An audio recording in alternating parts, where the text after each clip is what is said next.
Dios les bendiga a todos ustedes, mis hermanos. Les saluda su hermana Elena en Cristo en esta sintonía de Fuerza Salvadora, Radio Católica vía Internet. Le voy a compartir el capítulo 43 de Ezequiel. Le invito a que leamos con devoción, con amor, sabiendo que nuestro buen Padre algo nos va a mostrar para que podamos caminar en este camino. Si le es posible, lea junto conmigo y si no, anote este capítulo. Pidamos la intercesión de la Madre del Cielo para que podamos guardar en nuestro corazón lo que leamos aquí. Vamos a leer este capítulo en el nombre del Padre, del Hijo y del Espíritu Santo. Amén. El hombre me condujo a la puerta del este y de repente llegó del oriente la gloria del Dios de Israel, con un ruido semejante a los grandes torrentes. La tierra se iluminó con su gloria. Esa visión era semejante a la que había tenido cuando Yahvé llegó para destruir la ciudad. También era parecida a la visión que había tenido a orillas del río Quebar. Me tiré de bruces al suelo. La gloria de Yahvé entró en el templo por la puerta este. El Espíritu me levantó y me hizo entrar en el patio interior, y la gloria de Yahvé llenó la casa. Oí entonces a alguien que me hablaba desde el interior del templo, mientras el hombre seguía siempre a mi lado. Me dijo: Hijo de hombre, ¿has visto el lugar de mi trono, el sitio para la planta de mis pies? Allí habitaré para siempre en medio de los israelitas. El pueblo de Israel junto con sus reyes no ensuciará más mi santo nombre con sus prostituciones o con los cadáveres de sus reyes. Cuando éstos mueran, había puesto su puerta al lado de mi puerta, sus montantes de puerta al lado de los montantes de la mía. Solo un muro había entre ellos y yo. Los horrores que cometieron mancharon mi santo nombre y los exterminé en mi cólera. Por eso ahora arrojé de mí sus prostituciones y los cadáveres de sus reyes, de tal manera que pueda habitar en medio de ustedes para siempre. Tu hijo de hombre, descríbele ahora al pueblo de Israel la casa para que sientan vergüenza de sus culpas y les tomen el peso.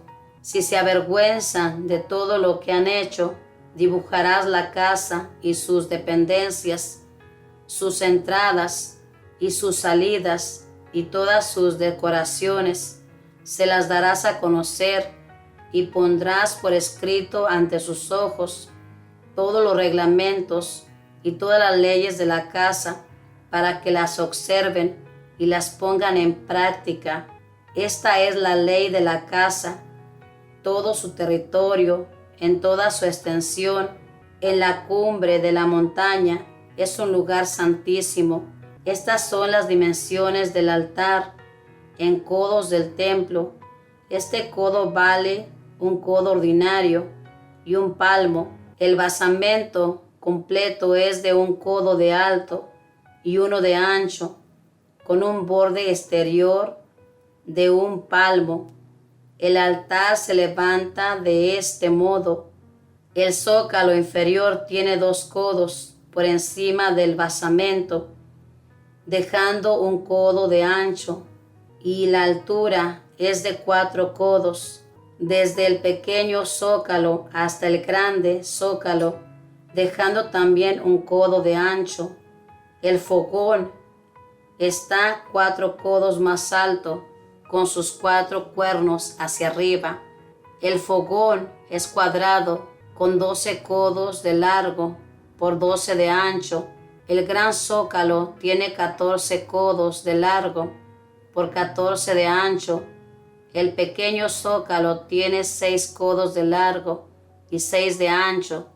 Sobre su basamento de un codo mas el borde alrededor, los peldaños quedan al lado este. Y me dijo: hijo de hombre, esto dice Yahvé, estas son las reglas para el altar. El día en que se lo inaugure, se subirá a él el holocausto y se derramará allí la sangre. Entonces darás a los sacerdotes levitas, que son descendientes de Sadoc, y que se acerquen a mí para servirme, palabra de Yahvé, un novillo para expiación. Untarás en su sangre y con ella tocarás los 4 cuernos, los ángulos del zócalo y el borde. Así harás la expiación del altar. Luego tomarás al toro y lo quemarás en una dependencia de la casa fuera del templo. El segundo día ofrecerás un chivo sin defecto como expiación, y se hará la expiación por el altar, como se hizo con el novillo. Luego, cuando hayas terminado la expiación, ofrecerás un novillo sin defecto y un carnero sin defecto, sacado del rebaño. Los ofrecerás ante Yahvé. Los sacerdotes les echarán sal y los ofrecerán como holocaustos a Yahvé. Durante 7 días ofrecerás diariamente un chivo como expiación. Se sacrificará igualmente un novillo y un carnero sacado del rebaño. Durante 7 días se harán súplicas por el altar, lo purificarán y lo inaugurarán a partir del 8º día. Los sacerdotes podrán ofrecer en el altar los holocaustos y sacrificios pacíficos de ustedes, y yo los aceptaré, palabra de Yahvé. Palabra de Dios, te alabamos, Señor. Aquí nos sigue hablando, hermanos, de esta visión que tuvo el profeta Ezequiel. Ahora nos habla de cómo nuestro Dios le mostró ese templo donde había todo para hacer el sacrificio. Aquí nos habla del altar, el altar donde en aquel tiempo ofrecían aquellos animalitos, derramaban la sangre para que el pecado quedara perdonado. En esta actualidad, hermanos, el altar es lo más sagrado que está ahí. ¿Sabe por qué? Porque en ese altar, hermanos, conmemoramos o recordamos que Jesús, hermanos, murió en esa cruz y se hace presente, hermanos, en ese pedacito de pan y en ese vino. Ya no es más vino, ni es un pedazo de harina, sino que es Cristo mismo que se hace presente. Es por eso que el altar, cuando nuestros sacerdotes, si se ha fijado, que entran en esa procesión al templo, diáconos o sacerdotes, obispos, besan el altar, porque es algo tan sagrado, donde ahí se ponían en aquel tiempo los holocaustos.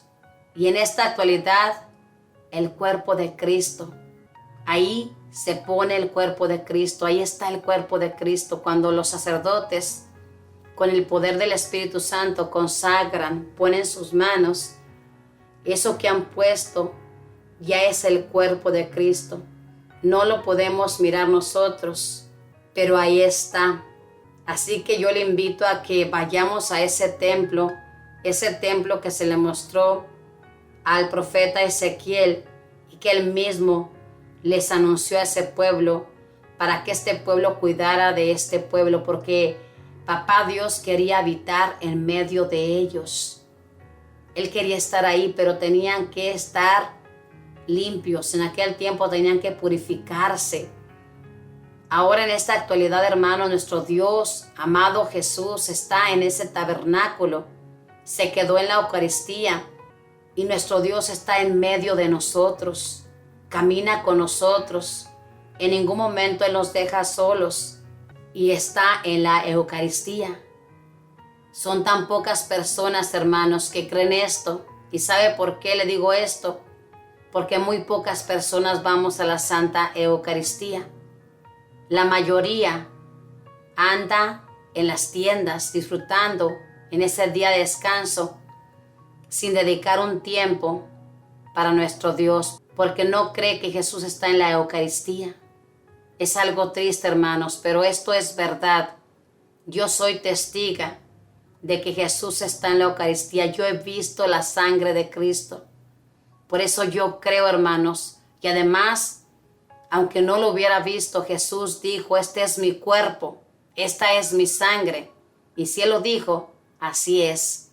Así que vayamos al templo de Dios con respeto, bien vestidos, bien vestidas. Vayamos con un corazón abierto, dispuesto a decirle a nuestro Dios, Señor, aquí estoy, purifícame, hazme a tu parecer. No destruyamos el templo, no dejemos que nuestros niños o personas adultas estén ahí rayando las bancas, pintando corazones. Es la casa de Dios. ¿A usted no le gustaría que en su casa llegara alguien y borroneara sus sofaces, sus paredes, rayara sus puertas? No le gustaría eso, ¿verdad? Lo mismo, cuidemos la casa de Dios. Él quiere habitar en medio de nosotros. Está el templo, hermanos, donde podemos ir a contarle nuestras penas. Es verdad, en nuestra casa podemos orar, una gran verdad, pero se ora tan hermoso cuando vamos a esa casa donde hay paz, serenidad, donde sabemos que nuestro Dios está ahí, porque Él está vivo ahí. Está vivo plenamente en su cuerpo precioso, que ahí está en el tabernáculo. Ojalá que seamos dóciles a la voluntad de nuestro Dios, no seamos más duros de corazón. El profeta Ezequiel se le mostró el templo donde Dios quería habitar en su pueblo. Nosotros tenemos ese lugar santísimo, sagrado, donde nuestro Dios nos espera para consolarnos, para animarnos y para cargar la batería para la semana. Así que empiece a ir a la Santa Misa. Si no es una persona que tiene costumbre hacerlo, empiece a hacerlo, porque es su deber como bautizado y usted es el más beneficiado al ir. Que la Madre del Cielo le proteja, que los arcángeles y los ángeles cuiden su caminar donde quiera que se encamine, que reine el amor, la paz, la alegría en sus vidas y sigamos perseverando a través de la palabra, agarrados de la llena de gracia que dijo sí al plan de Dios. Bendiciones.